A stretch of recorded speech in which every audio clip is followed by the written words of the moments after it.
नमस्कार, आपके साथ मैं हूं सपना मदेशी और आप देख रहे हैं जगत news 24।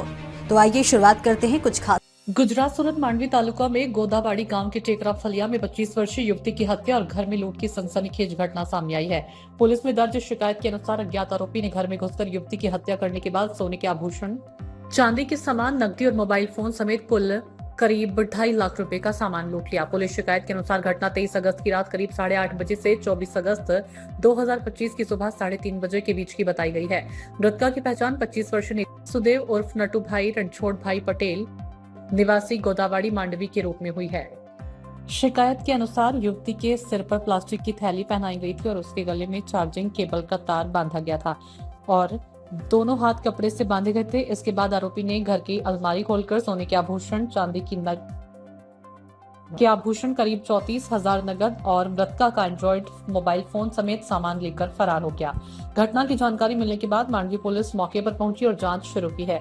Police pi JS Valvi के मार्गदर्शन में मामले की जांच शुरू की जा रही है।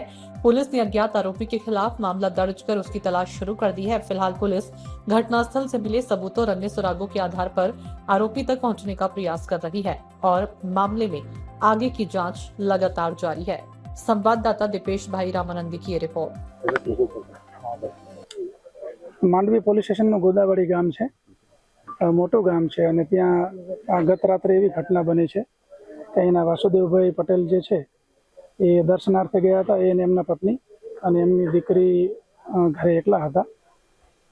સવારે જ્યારે એ 3:30 વાગ્યાની આસપાસ પરત આવ્યા દર્શનથી ત્યારે ખબર પડી કે દીકરી ઘરમાં નથી, એટલે ઘરમાં એમને સર્ચ કર્યું તો દીકરી મૃત હાલતમાં મળી આવી હતી અને તાત્કાલિક એમને પોલીસનો સંપર્ક કર્યો। ગામના આગેવાનોએ પોલીસનો સંપર્ક કર્યો।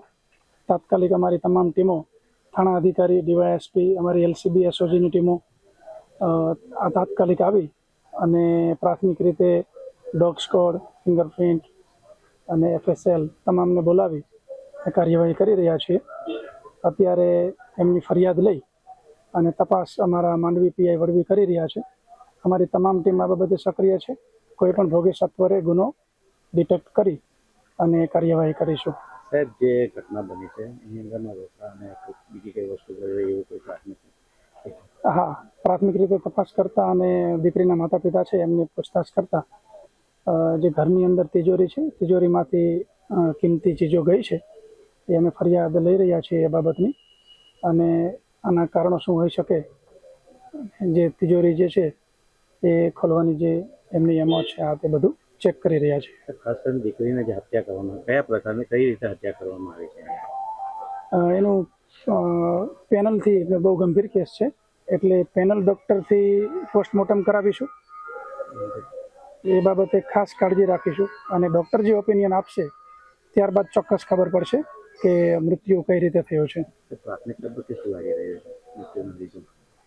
ગળામાં પેલું જે દોરી જેવું આવે, નાળા જેવું, એ વીંટોળેલું છે, પરંતુ ફાઇનલ ઓપિનિયન ડૉક્ટર જ આપશે અને એના આધારે અમે આગળ વધીશું। હાલ જે ક્રાઇમ સીન છે અને અન્ય જે પુરાવા મેળવવાના છે, સાયન્ટિફિક ઢબે તમામ પુરાવા મેળવી રહ્યા છીએ કે જેથી કરી અને તપાસ જે છે એ સચોટ રીતે થાય। લૂંટ અને હત્યાની ઘટના છે, કેટલા લૂંટારો હોઈ શકે છે આ ઘટનાની અંદર? પ્રાથમિક તબક્કે શું લાગી રહ્યું છે જે ઘટના જોડે? હાલ એવું ચોક્કસ અનુમાન નહીં કરી શકાય, પરંતુ એટલી ચોક્કસ બાબત છે કારણ કે દીકરીના માતા પિતાનું કહેવું એવું છે કે દીકરી રાત્રે એમણે 9:30 વાગ્યાની આસપાસ દીકરી જોડે વાત પણ થઈ છે, પરંતુ ત્યારબાદ જે છે એ લોકો 3:30-4 વાગે આવ્યા ત્યારે આ પરિસ્થિતિ જોવા મળી। અત્યારે આપણી કેટલી ટીમ કામે લાગી છે જે તપાસની અંદર અને કઈ દિશામાં તપાસ? અત્યારે અમારી ટોટલ 8 ટીમો કામે લાગેલી છે। એની અંદર આશરે 60 થી 65 જેટલા પોલીસ જવાનો કામ લાગ્યા છે। એમાં અમારી crime branch, special operation group, parole furlough squad, cyber cell તમામ કામે લાગ્યા છે। ડિવિઝનની ટીમ કામે લાગેલી છે અને તમામ अलग अलग टास्क આપી અને તપાસ ચાલી રહી છે। ऐसे ही अपडेट्स के लिए देखते रहें जगत न्यूज 24 और हाँ, हमारे चैनल को लाइक, शेयर और सब्सक्राइब करना बिल्कुल ना भूलें।